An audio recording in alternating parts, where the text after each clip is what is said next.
နေ့စနစ်ပိုင်းဆိုင်ရာသုံးသက်ချက် Part 2ကိုကျွန်တော်နဲ့တို့ဆက်ပြီးတော့ကြည့်အောင်ပါ Brandon Rover အနေနဲ့ Joshua Van ကိုဒီ Clinch Hole အနေထားကနေချုပ်ဒူးတွေတိုက်မယ်ဆိုလို့ရှိရင်ဒီဘယ်ဝိုက်ညာဝိုက်တွေနဲ့သူ့မျက်နှာကိုထိုးခံရတယ်ဆိုတာကျွန်တော်ရှင်းပြခဲ့ပြီးပြီဒါကြောင့်မလို့ဒီခါမှာတော့ Brandon Rover ကသူ့ရဲ့မျက်နှာကို Joshua Van ရဲ့ဘယ်ဝိုက်ညာဝိုက်တွေထိုးလို့မရတဲ့အနေထားအထိ position ယူထားတယ်ဒါပေမဲ့လည်း Joshua Van ကသူ့ရဲ့ body ကိုပဲဘယ်ဝိုက်ညာဝိုက်တွေထိုးသွားပြီးတော့ဒုက္ခပေးသွားပြန်ပါတယ်တကယ်ကောင်းလွန်းတဲ့ 5IQ ဖြစ်ပါတယ်ဒီအနေထားမှာလဲ Joshua Van ကဒီ Brandon Rover ရဲ့ guts တွေလွတ်နေရတွေ့လို့ close range အထိဝင်ပြီးတော့တွဲလုံးတွေထုတ်ဖို့ကြိုးစားတယ်ဒီအနေထားကိုလဲ Brandon Rover ကရှေ့မှာကျွန်တော်ပြောခဲ့တဲ့အတိုင်းပဲ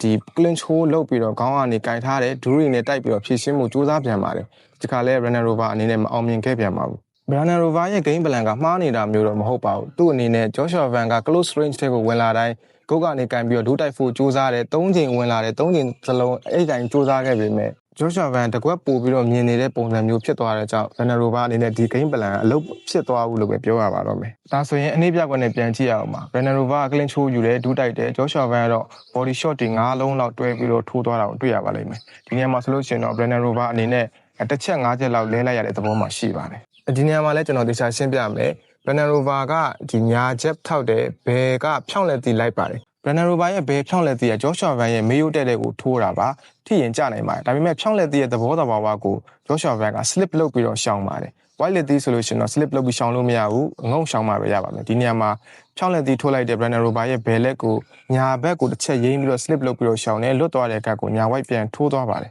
ဖြောင်းလက်တီကို slip လုပ်ပြီးတော့ရှောင်တယ်ဆိုတာပြောတော့တာလွယ်တာပါတကယ်ကြလို့ရှိရင်တော့အချိန်ပေါင်းများစွာလေ့ကျင့်မှဒါမျိုးတွေကို timing guide လှုပ်ရှားနိုင်မှာဖြစ်ပါတယ်မဟုတ်ရင်တော့မျက်နှာကိုတက်ထိုးခံမှာဖြစ်ပြီးတော့ကျသွားနိုင်ပါတယ်ပွဲရတဲ့ second round ရောက်နေပြီဆိုတော့ Brandon Rover ဘယ်လိုကစားသလဲဆိုတော့ Joshua Van ရိပ်မိနေပြီ Brandon Rover ရဲ့ကစားပုံကညာ jab ကိုအရင်ထောက်တယ်ပြီးမှဘယ် white နဲ့ cross နဲ့လိုက်တယ်ပေါ့နော်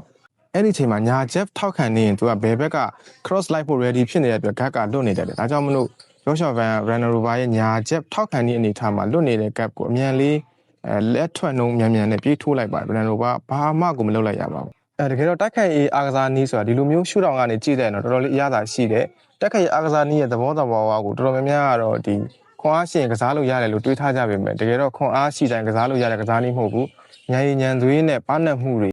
တိုက်ခိုက်ရေးအားကစားနည်းတွေရဲ့ပညာရက်တွေအပြင်ဒီလေ့ကျင့်သားပြေဝနေတဲ့တိုက်ကွက်တီရဲ့အချိန်ကိုက်ပေါင်းဆက်မှုတွေလှုပ်ရှားမှုတွေနဲ့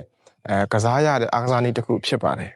ဒီလိုမျိုးဉာဏ်ရည်ဉာဏ်သွေးနဲ့ကိုယ်ကာယစွမ်းရည်တွေကိုပေါင်းဆက်ပြီးကစားနိုင်မှပဲတိုက်ခိုက်ရေးအားကစားနည်းမှာထိပ်တန်းအလွှာကိုရောက်နိုင်မှာဖြစ်ပါတယ်ဉာဏ်ရည်မပါတဲ့တိုက်ခိုက်ရေးအားကစားသမားတွေကတော့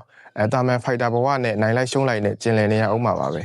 Brandon Rover အနေနဲ့ဒီသူ့ရဲ့လက်ဆွဲတော်ညာ jab ထောက်တယ်ဘယ် cross ထိုးတယ် Joshua Van လည်း slip လုပ်တယ်ဘယ် white ပြန်ထိုးညာ white ပြန်ထိုးတယ်တော်တော်လေးကိုဒီထိရောက်တယ်ပေါ့နော် Brandon Rover အနေနဲ့သူ့ရဲ့ညာ jab ဘယ် cross combo ကတခြား fighter တွေနဲ့ပွဲမှာအလုပ်ဖြစ်ခဲ့ပေမဲ့ Joshua Van က slip သုံးပြီးရှောင်လိုက်တဲ့အချိန်မှာတော့မျက်နှာတစ်ခုလုံးဟာလုံးဝဟင်းလင်းပြင်းဖြစ်သွားတယ် Van အနေနဲ့ guts အလုပ်ထဲကိုလုံးဝညာ white ပစ်ထည့်လိုက်ရုံပါပဲBrandon Rover အနေနဲ့သူ့ကို Joshua Van ကနေ့စနစ်ပိုင်းဆိုင်ရာအသာစီးယူနေအောင်သတိထားမိလို့မပေါ်ဘူးဒီပုံစံအတိုင်းပဲ3-4-5ခါကစားနေရအောင်တွေ့ရပါတယ်ဒီမှာလဲ Joshua Van close range ကိုဝင်လာရင်သူလုံနေကြအတိုင်းပဲခုတ်ကနေကင်နေဒူးတိုက်တယ်ဒါပဲလုပ်တယ်ထပ်ပြီးတော့ဖေးပြန်ပါတယ် Brandon Rover ကဒီတစ်ခါမှတော့စာတက်သွားပြီဗျဒီခါ Joshua Van close range ကိုဝင်လာရင် clinch hole မလုပ်တော့ဘူးဒူးမတိုက်တော့ဘဲနဲ့အနီးကပ်ကနေ upper cut ယူဖို့ပြင်ဆင်နေတာကိုတွေ့ရပါတယ်Brandon Rover အနေနဲ့ Joshua Van က close range ကိုဝင်လာရင်ခုတ်ကနေကန်ပြီးတော့ဒူးတိုက်မဲ့ game plan ကအလုံးမဖြစ်ဘူးဆိုတာနားလည်သွားတဲ့နောက်မှာတော့အဲ့ဒီအကွက်ကိုဆက်မသုံးတော့ဘူးကျွန်တော်ပြောတာမယုံဘူးဆိုလို့ရှိရင်တော့ဒီ video clip ကိုကြည့်လိုက်ပါ Joshua Van အနီးကပ်ဝင်လာတဲ့အနေအထားမှာ Brandon Rover အနေနဲ့အရင်လိုခုတ်ကနေကန်ဒူးမတိုက်တော့ဘဲနဲ့ပြေးနှမ်းလိုက်ပါတော့တယ် Okay ဒါကတော့ဟာသအဖြစ်ပြောတာပါနောက်ထပ်အပိုင်းတွေမှာပြန်တွေ့ကြတာပေါ့ဒီ video ကတော့ဒီလောက်ပါပဲ